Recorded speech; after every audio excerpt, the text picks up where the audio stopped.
luasnya yang begitu rupa, dengan ketinggian seat dia pun sangat-sangat mungkin sesuai sangatlah untuk orang yang 160 cm dan ke atas. Kalau anda tinggi juga, jadi jom kita try naik dulu. Gua punya ketinggian 170 cm. Oh, memang duduk terletak. Orang kata terletak. Ringan juga lah, ringan. Ringan lah. Jalan lagi kan, agak ringan. Mari kita tengok dia punya ni paparan meter dia.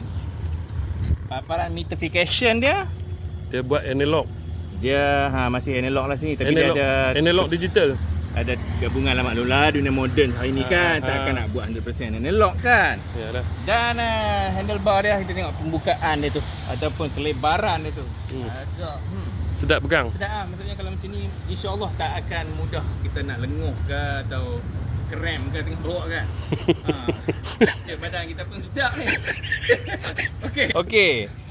Ringkas, tak perlu nak, dia tak banyak elektronik apa, dia macam tak ada digital sangat apa. Benda retro. Dia, benda basicnya. dia buat basic retro punya tu. Jadi kita try dengan sound dia kan. Bismillahirrahmanirrahim.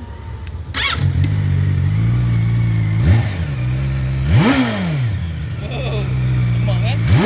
Oh, kelajuan dia lah. 6 kelajuan. 6 speed ya. 6. Willy sikit.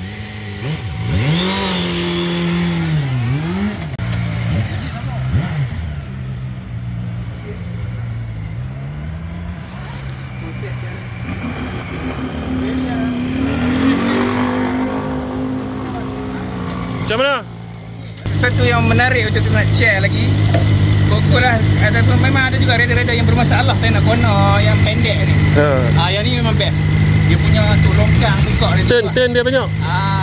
Kadang-kadang terpakai situ je. Jadi kita memang sangat-sangat memberikan satu pengalaman yang agak menyeronokkan lah dengan liburan. Best ha? Lagi kali? Kita kena beli ya.